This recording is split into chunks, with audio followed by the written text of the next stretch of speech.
lahat po ng mangyayari, no, yung mga gera, nakatala naman na po sa Bible talaga to, no. So, you don't have to be surprised kung magkakaroon talaga. And wala po talaga nakakaalam kung kailan to mangyayari and kung kailan darating ang ating Panginoong Yesus. Pero ang one thing is for sure.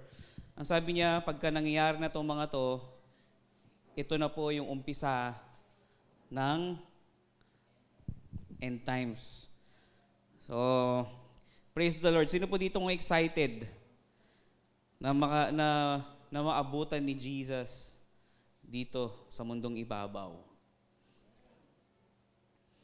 How many of you are praying na, Lord, sana sa muli mong pagbalik, nandito pa ako?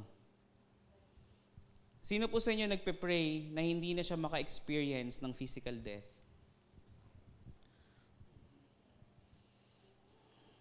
Well, halos lahat po ng tao are praying for that gift. Tama po ba?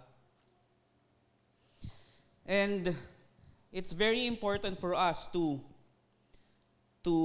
have this kind of vision, no? Yung vision na ano ba yung goal mo, 'di ba? Well, dream and goal is different. Alam niyo ba 'yon? Alam niyo ba pinagkaiba ng dream at saka ng goal? Hello? Sino po dito nakakaalam kung anong pinagkaiba ng goal and ng dream? Ang goal, mga kapatid, is something that you can control. Something that you are in control. That's the goal. Dream is desire. Tama? Naintindihan po ninyo? Desire. And sometimes, it is unreachable. Amen po ba? For you to be able to achieve your dream, you need to have a goal. And your goal will lead you to achieve your dream. Malinaw? So it's very important for us to have a clear vision. So praise the Lord. Hallelujah. Father God, we thank you for this night na pinagkaloob niyo sa amin, na pag-uusapan namin ay patungkol sa vision na ibinibigay niyo sa amin, no? And we thank you for all the people here. Maraming salamat po na dinala niyo po kami dito ngayong gabi para marinig ang iyong salita. And we are asking for your Holy Spirit to be with us. In the name of Jesus we pray. Amen. So we need to have a clear vision. Alam niyo po yung kanina sabi, magliwanag ka sa buhay ko. Pag sinabi mong magliwanag ka sa buhay ko, or magliwanag ang lugar na ito, ibig sabihin, you are asking for more visibility. Amen? Praise God, kasi sila lang nagbigay ng set list. And praise the Lord, yung last song natin, very connected doon sa ating titulo. Pamagat ngayong gabi. No? Titulo. Alright. Clear vision. For you to be able to have a clear vision, you need light. Sino ba ang light? Hallelujah. Proverbs chapter 28 verse 18 says, where there is no vision, the people perish. But he that kept the law, happy is he. Pag may vision sa isang lugar, maginhawa ang buhay. Pag walang vision, people perish. Nagkakagulo talaga eh. Nawawalan ng disiplina, kapa dito, kapa doon, kasi walang nakikita. Tama, mali? Nasubukan nyo na ba na mapunta sa isang lugar na pitch black talaga? Diba? O kahit pumikit ka lang, at hindi mo alam kung saan ka pupunta, hindi mo alam kung anong direction mo, hindi mo na alam kung anong nahahawakan mo, kagulo yan. Lalo na pag marami kayo. Sa isang room, marami kayo, tas pare-pares kayo nagkakapaan, kagulo yan. Tama o mali? That's why we need clear vision. Well, the most powerful force on earth is the power of vision. Do you believe that? The most powerful force on earth is the power of vision. Ang dami mong pwedeng gawin if you have the vision. Ang dami mong pwedeng gawin pag maliwanag yung path mo. Ang dami mong pwedeng gawin pagka alam mo yung direksyon na pinupuntahan mo. Malayo ang mararating mo pag maliwanag sa'yo yung direction mo. Amen po ba? Vision is the ability to literally see the invisible in order to make it possible. Once you can see something, you can do it. Once you can see something, you can reach it. Pag merong dream na ipinakita ang Diyos sa atin, ibig sabihin, it is for you, it's already done. All you need to do is to reach for it. Something like this. Pag sinabi ko kay Ralph, na Ralph, this is for you. Can you see it? You had the vision. Tama?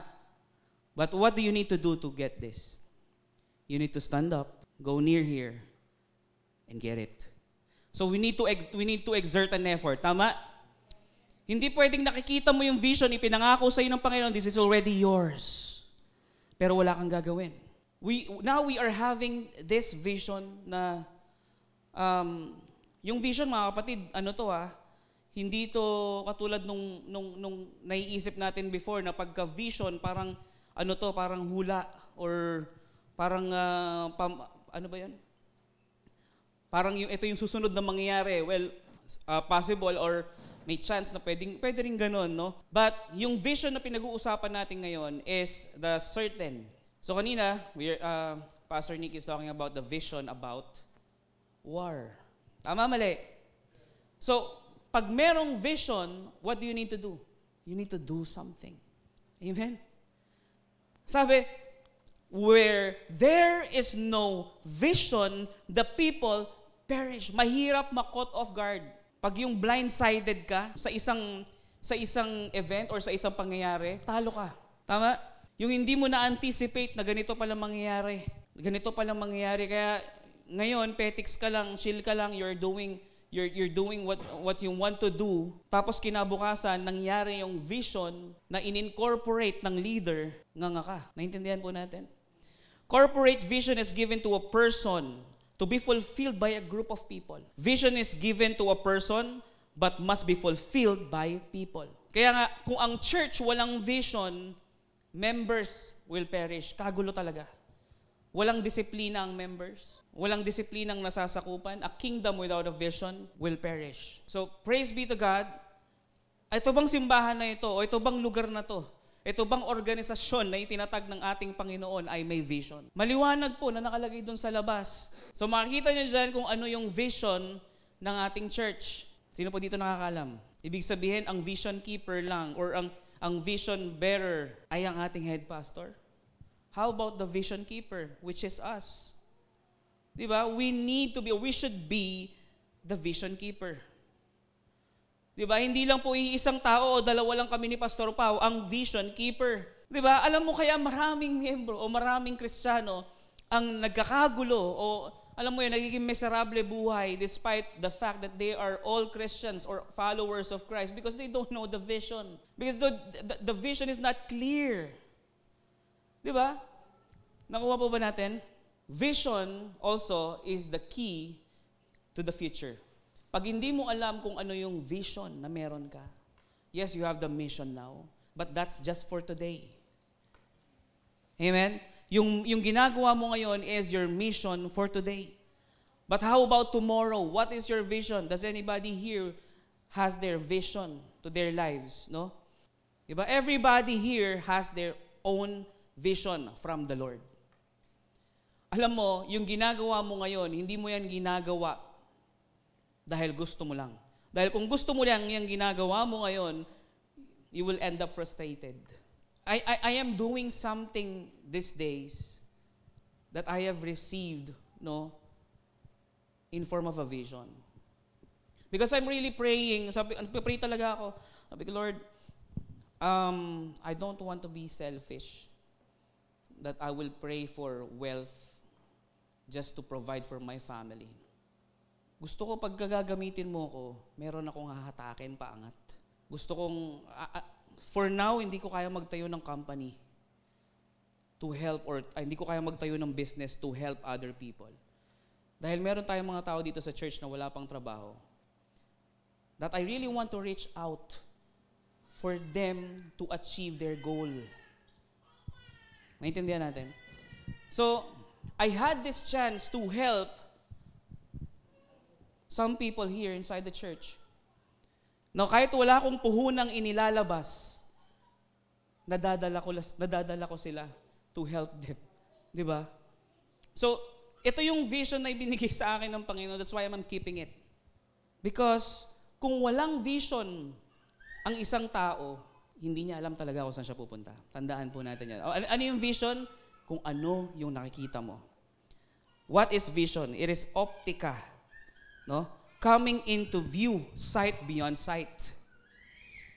That is vision. No? The definition of vision. I'll give you some example of vision. Like vision of love. Di ba? Kunin natin yan sa Galatians chapter 5 verse 22. Ano nakalagay?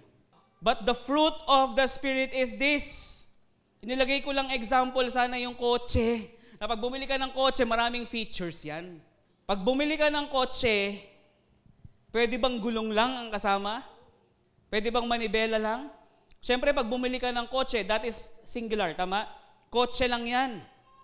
Pero pag pumasok ka sa loob ng kotse, actually, bago ka nga pumasok, marami kang makikita sa exterior. May hood. Isa-isahin mo yan. May 6-point yan eh. Diba? Yun day. May 6-point walk around. Pag tumingin ka sa harapan mo, makikita mo yung grill, headlight, bumper, hood, windshield, pillar, roof, side mirror. Ang dami, di ba? Pag pumunta ka sa gilid, makikita mo fender liner, tires, mags, disc brakes, caliper, runner, di ba? Ano pa? Pinto, di ba? So marami kang makikita. Hindi ka bumili. Hindi mo nakuha yung car with just a single item. Tama? Hindi katay ito. Di ba? Hindi ka pupunta ka sa katayan, no? Pabili nga ng side mirror, bubuuin ko yung kotse ko isa-isa. Ibig sabihin, yung vision of love na pinag-uusapan dito sa Galatians chapter 5 verse 22, but the fruit of the Spirit is love. Pag may love ka, hindi pwede bang wala kang joy? Pag may love ka, pwede bang wala kang peace?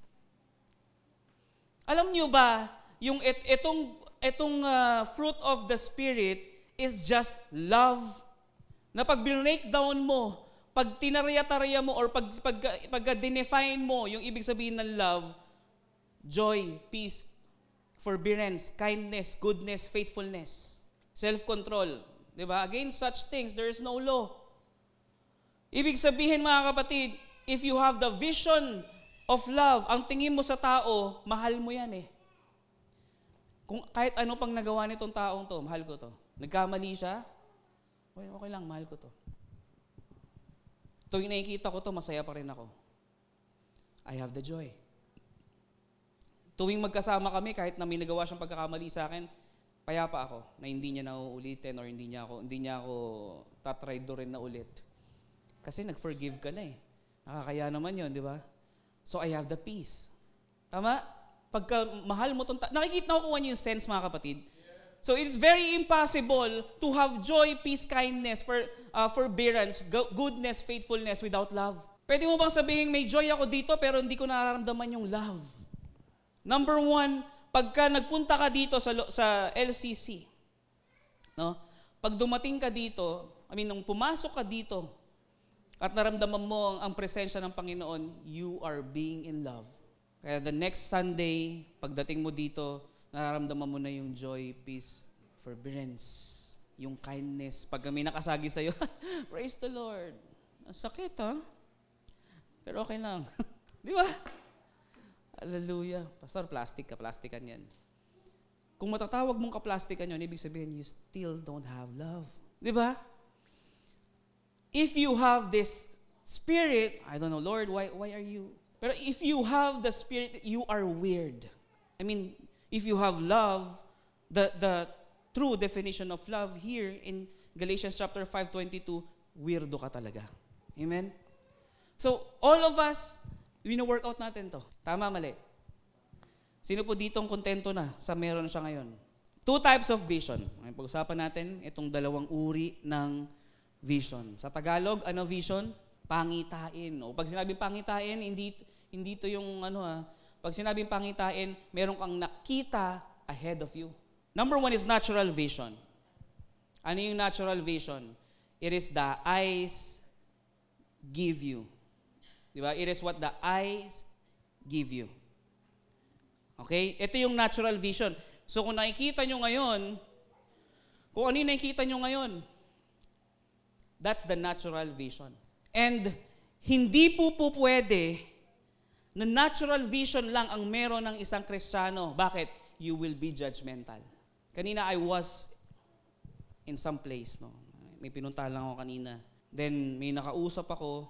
Kung nag-rely lang ako dun sa natural vision, baka hindi ko siya napansin or wala lang.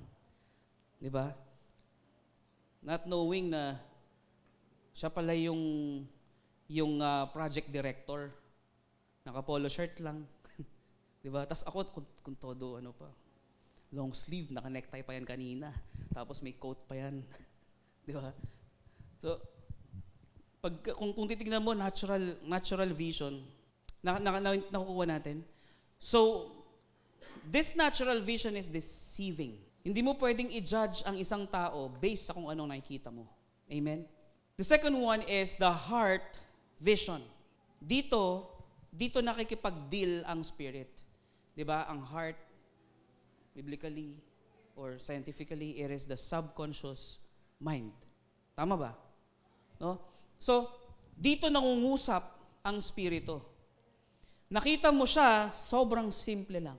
Nakita mo siya, hindi ganun ka postura ang ayos. Pero ang spirit is dealing with you that person has a potential to be someone. Hallelujah. You are seeing yourself in front of the mirror, no? Right now, pag tumingin ka sa salamin, makikita mo, ikaw lang yan eh. Tama? That is the natural vision na nakikita mo. Kung ano yung sitwasyon mo ngayon, doon mo hinuhusgahan even yourself. Tama? Hallelujah. Praise the Lord.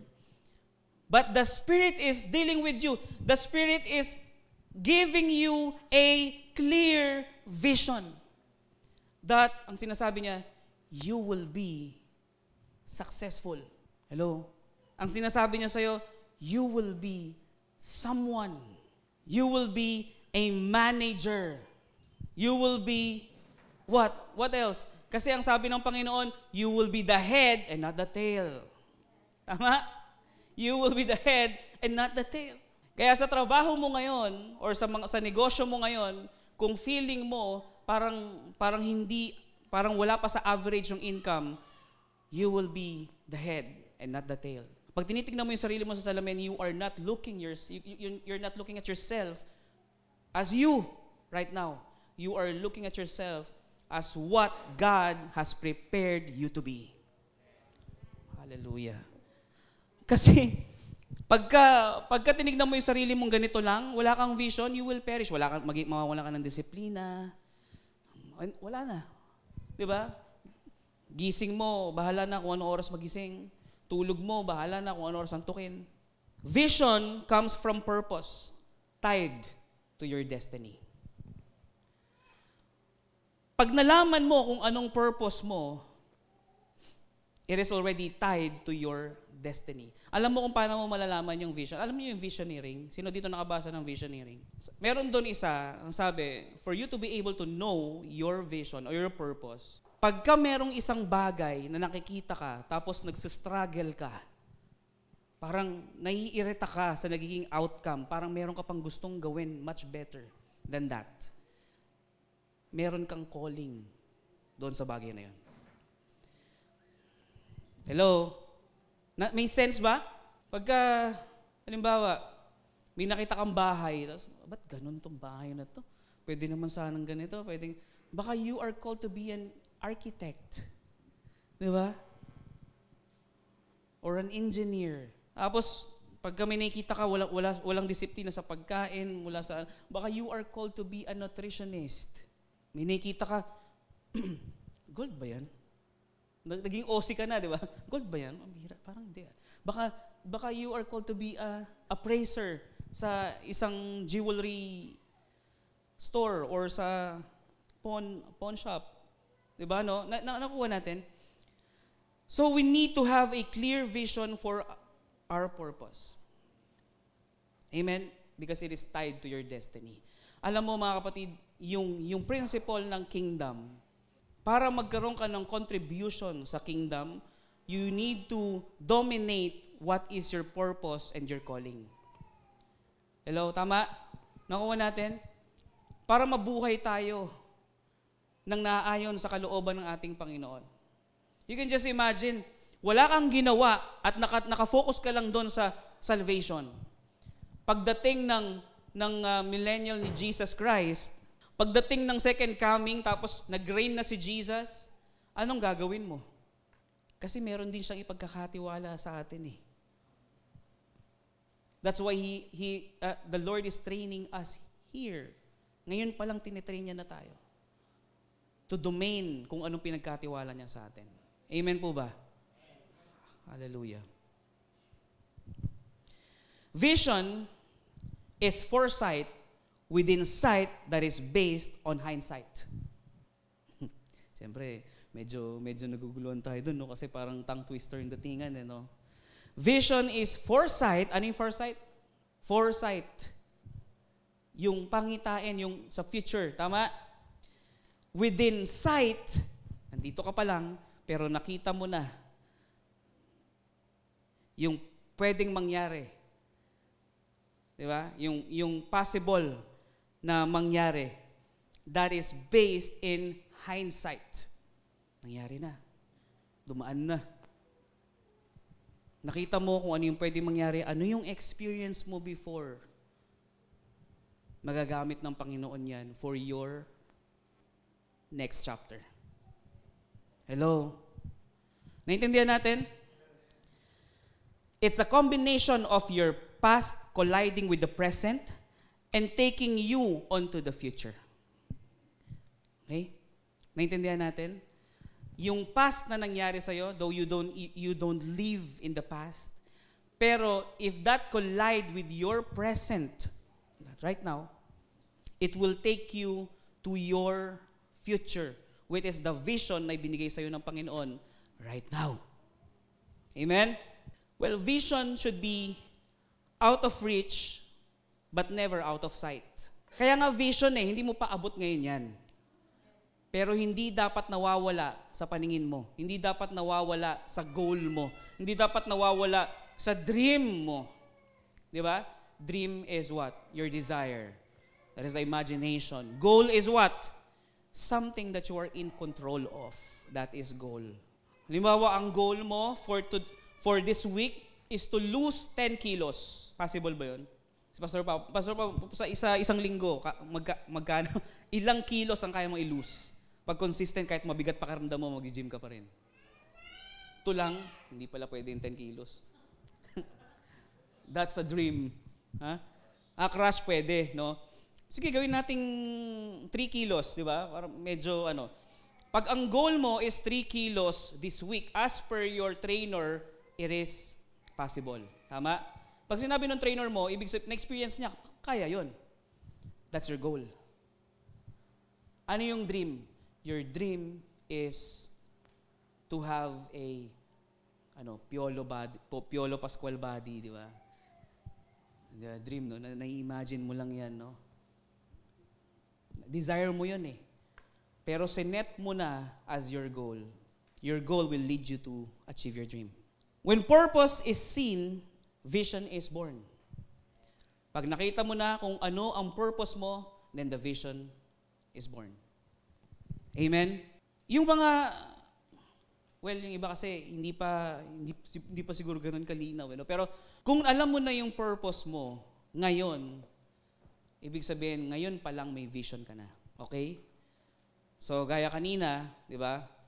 Yung testimony nila PK and ni Erica, hindi mo pagpupursigyan ng isang bagay pag wala kang vision. Anong vision nila ng UG? Ang vision ng UG, magkaroon sila ng store sa malls. Tama? That's vision. Bakit? Kasi alam nyo na yung purpose niya eh. Tama, mali?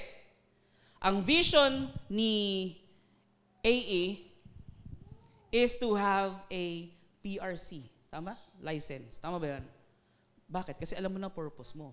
Diba, psychology ka. Is that your first option talaga na course? Pero bakit? Pero nakita mo na purpose mo dyan. Kaya nagkaroon ng vision. Actually, maraming tao na nag-umpisa sila sa hindi naman talaga nila gustong gawin. Pero it turns out na dinala pala talaga sila na ng Lord doon sa purpose nila para hindi na sila mahirapan. Kaya ngayon, nagkaroon sila ng vision to do it. Diba? Minsan sinisisi natin yung mga magulang natin, sinisisi natin yung mga tao sa paligid natin. Kung di dahil sa'yo, di sana ngayon ganito ako. Diba? Kung di mo ako pinigilan, you just cut my wings. Pero ang Diyos, kung ano yung gusto niyang mangyari sa'yo, dadaling ka niya doon no matter what. Antindi, di ba? Kinikilabutan ako. Sobrang galing talaga ni Lord, naiyak ako. Vision is the key to an effective, focused life. Amen? Vision is the key to an effective, focused life. If you want to have the laser focus, if you want to have yung laser focus sa kung anong ginagawa mo, you need to have vision. Sabi ni Pastor Nicky kay AJ, si AJ ang gusto niya talaga tumugtog eh. Kung nakikita ni AJ yung sarili niya na maging productive sa pagtugtog, reach it. You need to do something. Amen? Maaaring, di ba, ikaw lang nakakaalam niyan eh. Ikaw nga yung vision keeper na pinagbigyan ng Panginoon eh. Pero di ba pinakita na sa'yo parang yung base nandun, no? Nasa alam niyo yung game na yon, yung base na parang nakalutang dyan, tapos may mga star, di ba? All you need to do is to reach it out. Di ba, pinakita na sa'yo yung vision mo. Ano gagawin mo? You need to reach for the stars. Aim for your goal. Amen po ba? Your vision is not ahead of you. Asan siya? It's in you. It is not ahead of you. Pinapakita na sa iyo eh. Kasi if it's ahead of you, mga kapatid, never mo makukuha yan. Kasi the more you step, the more your vision will go far from you. If it is ahead of you. Amen? But if it is in you, ay nako mga kapatid, kayang-kayang makuha. Ibinigay na sa iyo ng Panginoon. Ibinigay na sa atin ng Panginoon yan eh.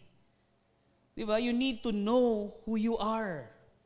We need to know who we are. Amen. Hallelujah. Ephesians chapter 3 verse 20, Amplified Version.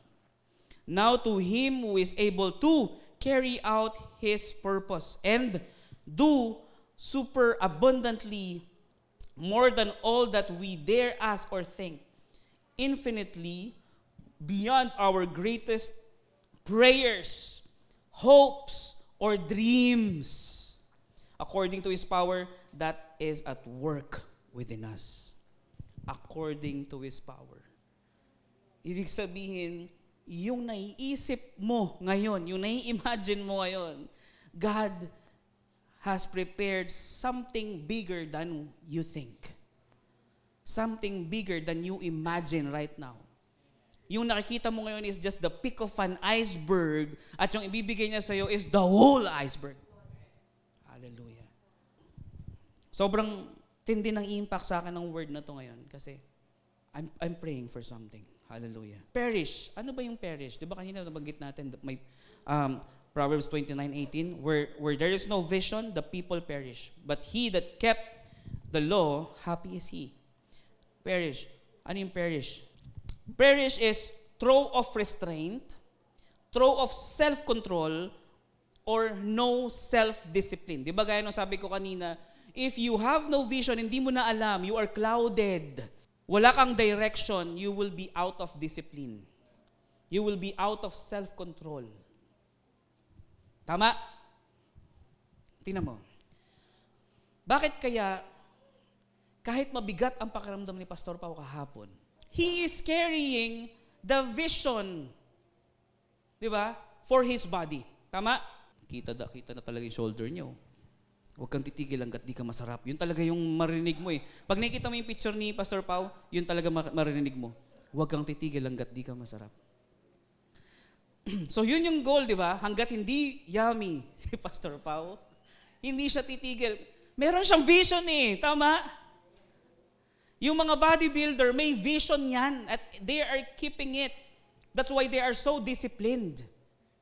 Pero pag wala kang vision to do something, out of self-control. Wala na self-control. Out of discipline ka na. Lahat ginagawa mo na kasi wala kang inaalaga ang vision. Now, if we are keeping the vision of the Lord and the vision of love na binasa natin kanina, you will be careful to do whatever written on it. Hello? In the Bible.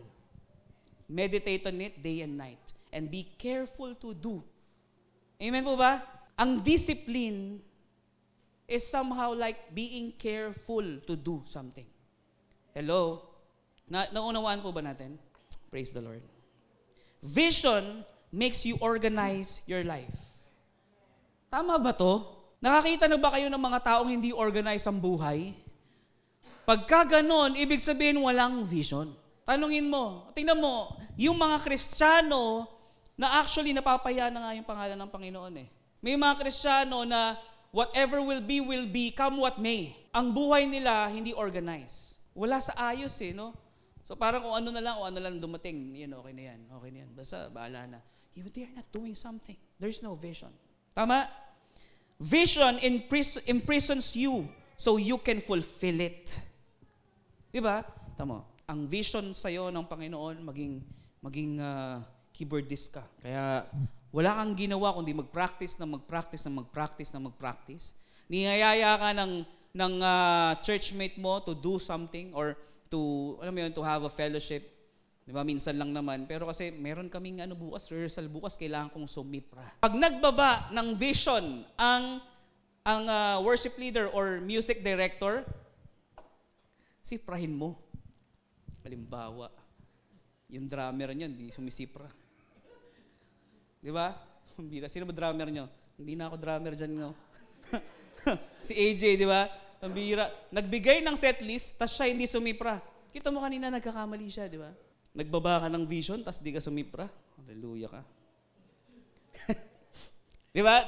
Nakuha natin. Hallelujah, praise the Lord. It's dangerous to find a vision. Bakit? Mahirap. Tingnan nyo ha, bakit? Because if you ever find a vision in your life, you might lose some friends. Because some of your friends doesn't have the same vision as yours.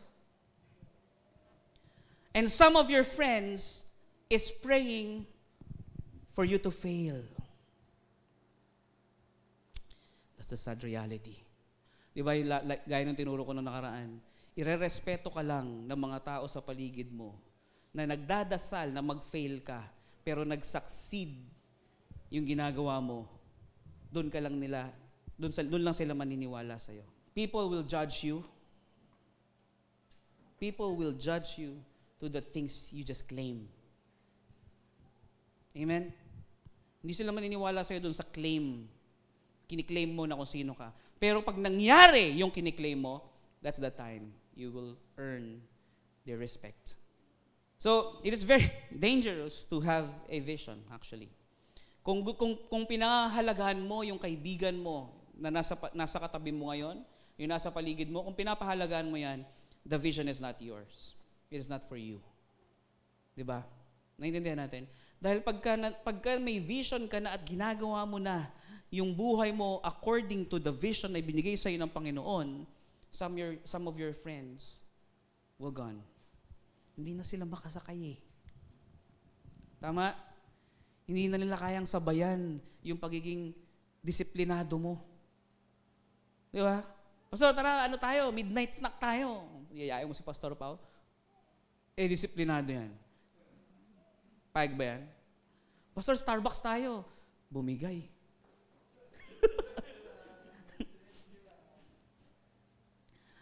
Di ba? Pero minsan lang eh. Pero most of the time, pag niyaya mong kumain ng marami, pag napapadalas na, hindi nasasabay sa yan. Tama? Kasi may vision siyang ginagawa eh. Ongoing, on process eh. Work in progress. Whip. Nakuha? Di ba? Kaya huwag ka magtataka. Pagka may ginagawa ka, you are giving discipline or you're disciplining yourself, huwag ka magtataka pag may mga nawawalang tao sa paligid mo. Ibig sabihin, you're on the right track. Tama? Maging sa pagsunod sa Panginoon, nagkaroon ka ng vision, di ba? I have decided to follow Jesus, no turning back. Yung ginagawa mo according to the will of God, hindi na makasabay yung mga workmates mo. Di ba? Hindi na makasabay yung mga kaklase mo. That's why nawawala na yung mga tao sa paligid mo na magiging toxic or magiging torn lang sa'yo for your kingdom lifestyle. Amen? Naintindihan po natin? Nalala ko yung mga friends ko outside. May mga pinagkakasunduan kaming gawin. 'Di ba? Pero nung nag-focus ako sa ministry, lahat sila nawala sabay-sabay. Nakita nyo? Bakit? Iba na kasi yung vision na meron ka. Ang vision mo na ngayon towards the Lord. 'Di ba? Bukod sa vision na binigay sa iyo ng God dito sa earth, syempre sa Kanya ka nakatingin. Amen? Vision makes life simple. Why? Because you are not born to do everything. Pag lahat ng bagay ginagawa mo, wala kang direksyon, yung dami mong stopover. Di ba? May kilala akong ganyan eh. Lahat na ng negosyo pinasukan. Kahit hindi niya linya. Di ba? Lahat ng profession, tinakbuhan. Di ba? Kahit hindi niya kabisado. So, ang hirap tuloy. No? Hindi niya alam ngayon kung ano. Kasi, mahirap eh. Di ba? Ako nasubukan ko magnegosyo sa automotive. Well, linya ko naman yun. Nag-aral talaga ako ng automotive servicing. Pagka medyo scattered yung isip mo, ang hirap mag-focus sa isang bagay. Tama? You don't do what was born to do if your vision is not clear. You became what you want to do if the vision is clear. Amen? Look, in Hebrew, the name of the things or man is defined by what he is or what it is. Tama? Therefore, when Hebrew asks you about your name, they are asking who you are. Ang ibig sabihin ng Niki, ng Nikasyo. Pero may meaning pa yung Nikasyo eh. May meaning yan eh. No? Search nyo. Isa-search ko din yung meaning ng Niki. Alam ko ang ibig sabihin ng Niki is noble eh. So, Niki Lucky. I am who I am. Victorious, di ba? Search nyo yung mga pangalan nyo ngayon. Sige na, please. Simulan yung i-search yung mga pangalan nyo. Ano ibig sabihin ng pangalan nyo ngayon? Robert. Ano ibig sabihin ng Robert? Paulo, ano ibig sabihin? The humble one. Hallelujah. Basta, humble one yan. Ano yung Robert kaya? Sige, sino gusto magbigay ng pangalan niya? Ano ibig sabihin? Ano ibig sabihin ng Al? God's gracious, di ba? May mga ibig sabihin yung pangalan nyo. Di ba? May ibig sabihin pangalan nyo. Kaya si Simon, pinalitan pangalan niya ng Peter. Bakit? Ang gusto ni Jesus, in this rock, I will build my church. So, Jesus or God is renaming you for who you are. Yung ipinangalan sa atin ng mga magulang natin, hindi yan aksidenteng ipinangalan sa inyo. Ipinangalan sa atin yan kasi that's really who you are. Hallelujah. Ano yung Robert? Ano yung Robert talaga? Famous and bright pero humble. Pambihira. Di ba? Grabe naman yan. Glory to Robert Paulo. Isipin, wala eh. Di ba? Humble ako pero famous and bright. Di ba? That's just me. Di ba? Hallelujah. Bakit natin pinag-uusapan to? Because in your name indicates the vision. Di ba? Di ba? Niki kasi Nikasyo, root word Niki eh, no? Ano ibig sabihin na Mary Ann? Beloved Grace eh, di ba? Kasi Mary, Mama Mary, di ba? Beloved grace, grabe oh. Tekla, ano? Glory of God, genie, tekla. Di ba? Praise the Lord, grabe naman yan. Kita niyo mga kapatid, if you will just know who you are, you will act like one. Ang problema, hindi natin alam talaga kung sino tayo eh. Si Jesus, ang sabi sa Luke chapter 1, verse 31 to 33, you will conceive and give birth to a son, and you are to call him Jesus. He will be great and will be called the Son of the Most High. The Lord God will give him the throne of his father David. And he will reign over Jacob's descendants forever. His kingdom will never end. Jesus means Savior. Christ means anointed one. Tama? Messiah. Your name indicates your vision. Amen? Hallelujah. Saving, actually, was Christ being himself. That is his nature. Diba? When he cleansed your sin, he wasn't doing it, or he wasn't doing you a favor. He was just being him.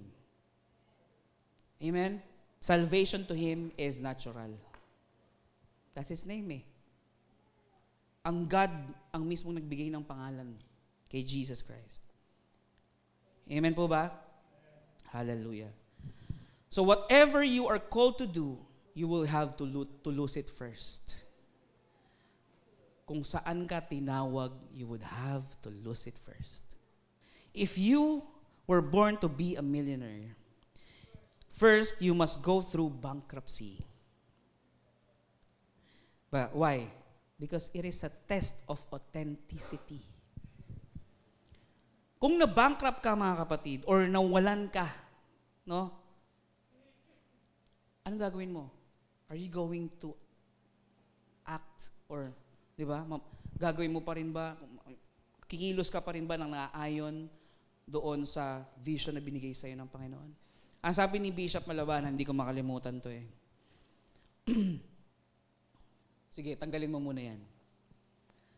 Sabi niya, kung binigyan ka ng vision ng Panginoon or ipinangako sa'yo ng Panginoon, magiging mayaman ka, ngayon pa lang, practicein mo na. Kaya sabi niya, pag kami nung anak niya si Jessie, pag umiinom kami ng kape, umiinom ako, pinapractice ko yung pagiging mayaman ko. Nakuha natin.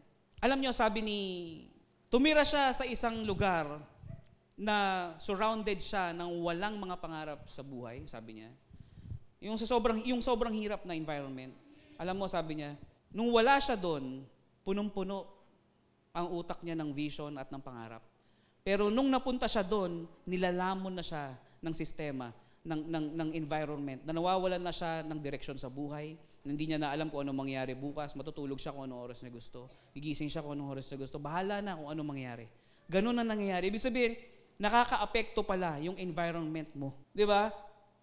Ngayon, kung gusto mong labanan yan at gawin mo kung ano pagkakatawag mo from the Lord, practicein mo na ngayon pa lang. Amen? Yung nangyayari sa atin ngayon, kung dumadaan ka sa ganito, no, na problema, it is just a test of authenticity. God will definitely return it multiplied because it will be part of your testimony.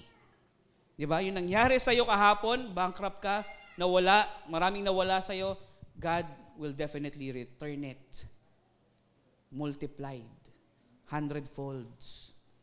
Basta hindi dapat mawala sa'yo yung heart mo to give, kung yan ka talaga. Heart mo to help, kung yan talaga ang binigay sa'yo ng Panginoon. Amen? Alam nyo, ito lang nakita ko talaga. Last, and we will close before we go to conclusion. Kung nakikita mo yung sarili mo that you are being selfish right now, reverse mo. Walang ibang gagawa niyan. Hindi ka bibigyan ng Panginoon na, uy, grabe, hindi na ako selfish ngayon. Hindi. You will do it yourself. Sabi niya, renew your mind.